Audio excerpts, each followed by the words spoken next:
Oi, oi, alright, how's it going? I'm Grant, your you. This is Do The Review coming through with a new album to give a spin, chat some fraff, and assign an arbitrary number to. Today we're talking St. Vincent, 7th record, All Born Screaming. St. Vincent, real name Annie Clark, to me represents one of those generational artists like a Bowie, a Prince or a Bjork. You could point to albums like Strange Mercy and her self-titled 4th LP as evidence for that statement. Those records showcase an artist with a totally unique sensibility and one of few in the 21st century, I think, to bring something genuinely fresh to guitar music. And those are definitely reasons enough to put Clark in that visionary bracket. But to me, it's the artist's ability to flirt with and infiltrate mainstream pop music that could put St. Vincent up alongside the Bjorks and Bowies of the world. That shape-shifting, chameleonic ability.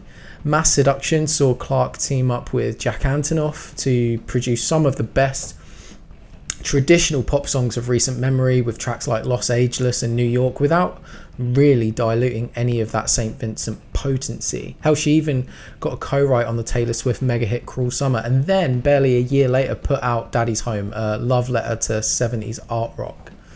It was around the time of that album, Daddy's Home, released in 2021, that this idea of Clark as such a one-of-a-kind artist really cemented itself for me. While every album previously certainly had its own theme and style, Daddy's Home adopted just a whole new identity. Clark reinvented herself in this sepia-toned 70s New York underworld aesthetic, and I just love it when an artist really engages in that kind of world building. Not necessarily Rush level high concept sci-fi multimedia storytelling, but just the feeling like the album is an entity in and of itself, like a living, breathing thing, different to any individual song.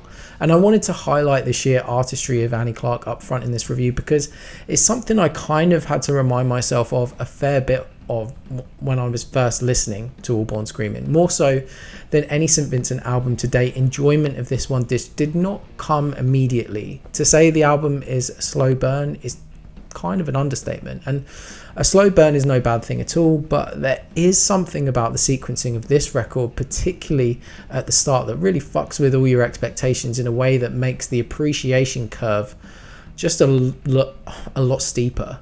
And it's not just that the first two tracks are slow and soft, it's that in terms of excitement levels, as a listener, we kind of get led up a garden path that turns out to be a bit of a dead end, and we then have to reset and go back to the start.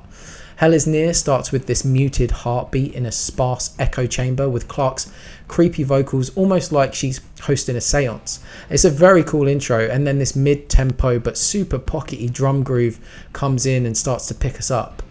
Over the top, there's this piano and spidery acoustic guitar part, and it almost sounds like we're picking right up where we left off on Daddy's Home. Again, very cool. It's almost like we're thematically being ushered from one era to the other. At a certain point, though, the track starts to dissipate into these ethereal string pads, stray piano notes, and reverb vocals, and we drop down to almost as quiet as we were back at the start of the whole record. This then takes us to the very solemn piano-driven Reckless. It's tense, it's pensive, it's dark, fragile, and undoubtedly beautiful. We breathe slowly with the track until this kind of burst of percussion and synths that don't sound like it, but feel like hyperventilating. And that takes us into Broken Man, a track that you could argue starts the album properly. If All Born Screaming was a novel, then Hell Is Near and Reckless would or could be a prologue, and conceptually I think this is pretty masterful. I don't want to speculate too much, but the lyrics really paint a picture of two people, relationship unclear, in hell, coming to some sort of defining moment and making a conscious effort to reset or restart. The lyrics read: letters, records and ash on linoleum, signs of life, the beginning, our beginning, begin again. But as the song starts to conclude and we move into the ethereal, we start to hear the repeated phrase of give it all away, and by the time we get to the lyrics of Reckless, it's clear someone has passed away and we're in the room with them when it happens. The lyrics say, I watched you all night till the dawn had come and the angels came down and picked you up. So this relationship that had some sort of reconciliation at the beginning of the album and was looking ahead to a new start has ended before that new start could begin. And maybe I'm reaching here, but the way Hell Is Near gives us a dash of the Daddy's Home cabaret art rock before it fades, I think could point to the relationship in question being somehow tied to that album. I don't know. The theme of loss, physical loss, emotional loss and disassociation are prevalent throughout the record thereafter, with Clarke invoking biblical and historical references. There are allusions to the tale of Samson, as well as the imagery of lovers of Pompeii fixed together in hardened ash. Clarke even explores these feelings through more modern reference points, with Sweetest Fruits name-checking electronic artist Sophie and political cartoonist Daniel Sotomayor, both important queer artists and both artists that passed before their time. Like I said, conceptually this record is beautifully poignant, and real care has been taken with how the narrative arc is revealed. On a musical level, the 2-track prologue at the start kind of pours an oil slick down the interest curve we all have to climb up as listeners, and also creates an atmosphere that hangs over the entire album, that kind of dampening even the tunes that are addressed as the bangers. And I didn't really notice that dampening until getting to the final track, the title track, All Born Screaming. It's the first time in the album we hear real brightness. You know, there are tracks like Sweetest Fruit and So Many Planets that are certainly on the up, but they ain't bright. The lightness of the track Born Screaming narratively makes sense. Here Clarke is accepting and embracing the chaos of human mortality that she was completely blindsided by at the front of the LP and wrestled with throughout the middle to get to this point. And this is captured in the meaning of the song's title and refrain. You know, at birth we're screaming for being wrenched from the comfort of the womb, but at the same time the scream itself shows you are in fact alive and okay. So Vincent, or Annie Clarke herself, has very much said that. This brightness is also musically illustrated by the very lyrical guitar part that seems to just flow like an extension of Clarke's vocals effortlessly. The guitar notes and chords are bright, lush and completely illuminating. I haven't even got to the rock on this album yet, and I feel like I've gone on longer than most other reviews, which is definitely a sign of a great album.